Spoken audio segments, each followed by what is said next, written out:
crystal scrying for Cancer, Sun, Moon, and Rising placements.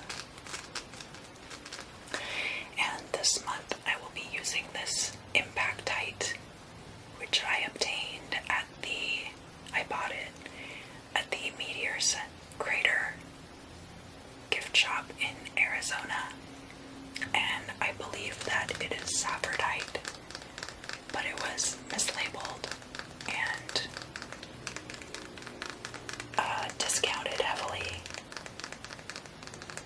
It could have also come from a lightning strike. It's very difficult to tell, but you can see that it is some kind of impactite from the desert. It's basically like this really wonderful, bumpy, multicolored desert glass, which I love. Multivite is another kind of impactite, and it's really good for money. That comes from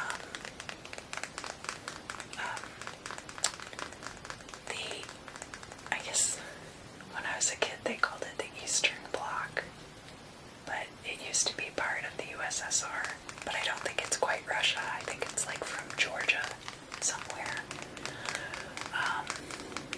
Let me know in the comments how wrong I am, please. And then there's also like tektites that are more like metallic. I have one of those too. And Libyan desert glass, which I really want. The Egyptians actually used to use it in their jewelry, and it's so beautiful. It's like this pale yellow color.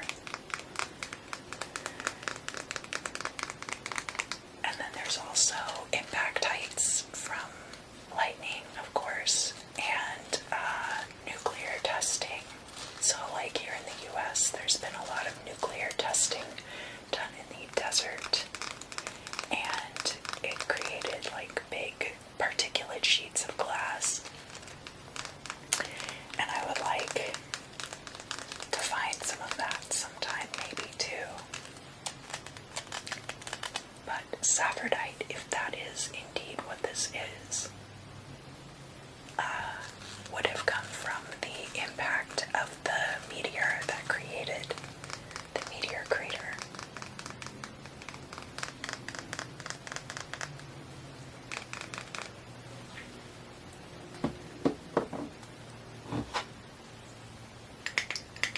I will be using a scrying oil this month as well.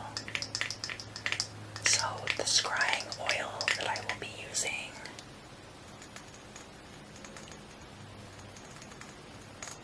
is a bromelain oil, and it's got a lot of Mars aspects and a lot of Saturn energy, but it's also a solar oil. And I prepared it with my friend a couple of years ago.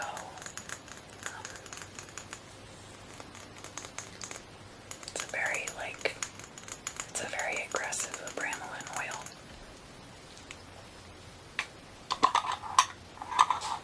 But it's good to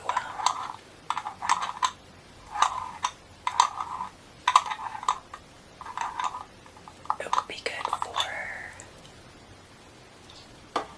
keeping the things I say pure and true.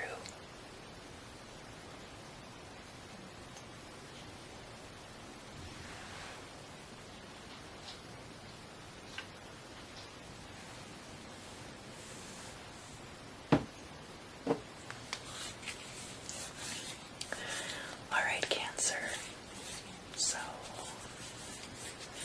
here we are, mid-August of 2020.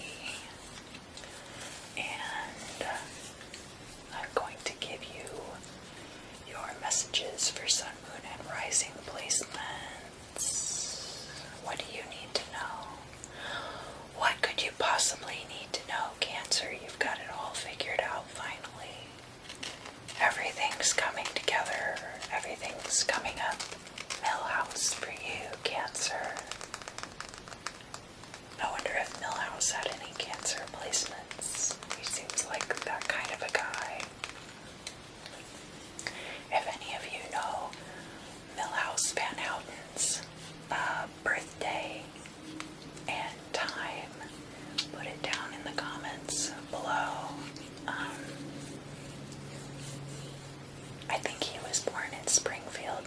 but he could have been born in Shelbyville. So I would like check both of those.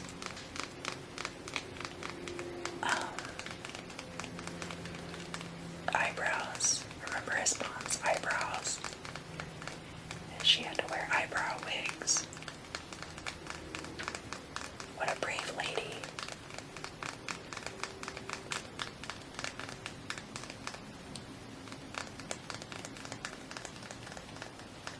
I know for a while somebody was selling fake Kirk Van Houten Can I Borrow a Feeling cassette tapes, but they were blank. They didn't have anything on them, which I think is kind of a cop-out. Could have been like the vaporwave hit of the summer. If any of you used one of those to make a vaporwave mixtape, I would pay you $25 for it.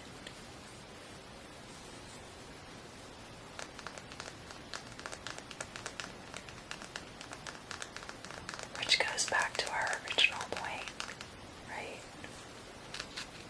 Everything's finally coming together for you in a way that you maybe weren't expecting, or you had anticipated it somewhat, but you didn't realize how great this was going to feel. Because you're finally able to bring everything together the way that you knew it had to be done. All this time, all this hard work that you've put in. And it's actually paying off. Somebody's grown a goatee. And like there's a metal dude out there who is a Cancer rising placement, and like it's kind of like metalcore, but not totally, because there's like, you're still like part of the true cult black metal aesthetic, but there's like a lot of metalcore too, which seems like they wouldn't let you do that. But I think people are finally coming around to your aesthetics and your overall, what you're putting out there. So that's awesome. We're not a thrash band. We don't stop and start. Alright. What else do I need to tell Cancer? For the month of August and early September 2020, they're here. They're here. Yeah, I can poltergeist. And I get the feeling that it's somewhat like that. Like there's something that you've kind of been, it's something ominous that you've been waiting for. And it's finally like arrived. And you're thrilled, but you're also kind of like terrified about it, which is reasonable, all things considered. And it's important for you to recognize the difference between the corpses lurking in the shadows and the multi-winged and eyed angels bringing swift reckoning upon you, you know, because angels can be your best friends, but they can also be very difficult to deal with under the wrong circumstances. Angels can F you up, that's for sure. You don't want to just call upon them lightly. You're better off appealing to Jesus, because he's a much nicer guy, like a true gem. And I don't say that in a Christian sense. I just mean that Jesus is, the ultimate man. But a true fountain of compassion nonetheless. Angels, however, you don't get the benefit of being able to disbelieve in them and have them just go away. And sometimes it might even look like demonic possession. But you'll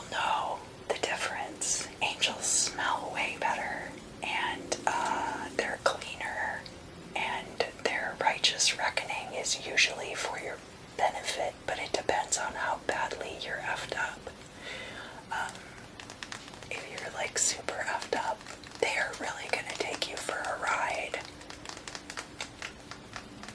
Like, my husband's father used to work at a lead refining plant, and he was the safety manager there. And for a while, people were actually using the pressure washer to cut off their feet because they would try to use it to clean their boots. And angels can be very much like that. So, if there are things about your existence that we're not just talking about corruption for the sake of corruption. We're talking about ways that you're just not living right. Those are about to be cut out of your life with force. And you're gonna be like kind of butthurt about it because you're a Cancer. And Cancers tend to take things personally. Smash that dislike button. Tell me about it in the comments below.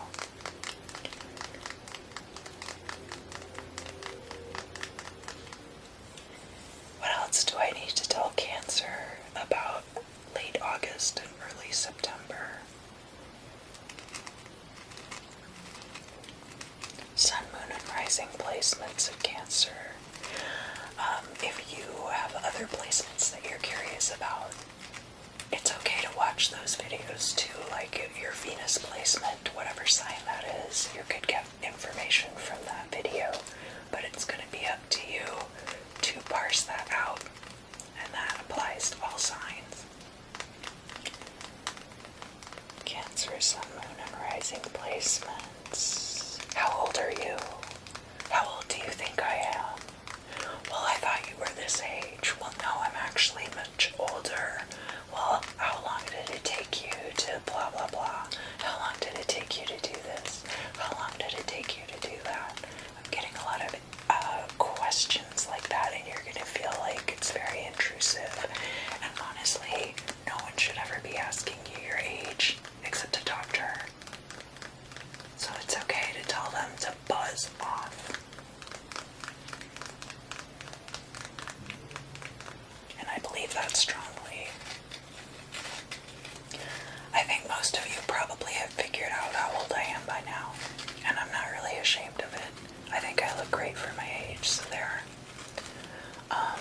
But the point being, it's an invasive question to ask, and it's usually not rooted in a place of actually caring about that person. It's usually rooted in a place of judgment, and it's okay for you to say, that's none of your business.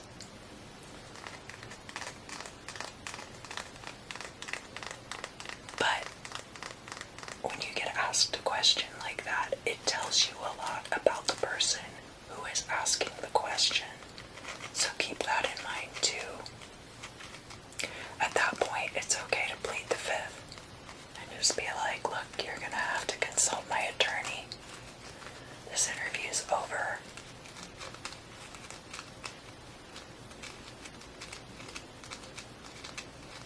That guy Nardwar would never ask you a question like that because he already knows everything about you.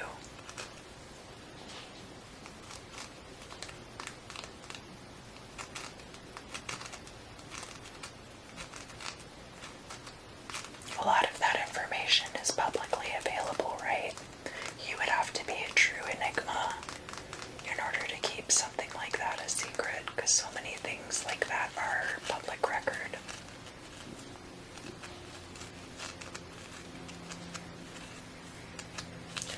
What else do I need to tell my lucky Cancers for late August and early September of 2020? Keep it real. Keep it very real. There's no reason to lie to any of these interviewers. There's no reason to be overly sarcastic or disagreeable. If you don't like the way that something's going, keep it real. Just shut it down. You don't owe anybody information about yourself, especially stuff that's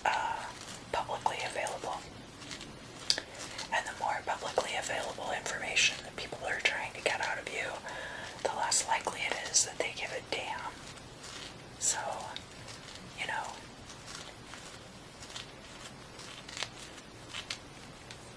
it's okay to vet an interviewer as well. Like all the best Barbara Walters, Oprah Winfrey, Anderson Cooper, they all do their research and they all do a great job.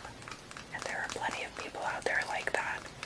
And the rest of them, it's probably not worth giving them your time. You don't have to do every single interview. Alright, Cancer, thank you so much for joining me today for your mid-month crystal scrying. I hope you had a great time. I had a lot of fun. It's always a pleasure to hang out with you. I love you guys bunches. I hope you have a great month. And I'll see you again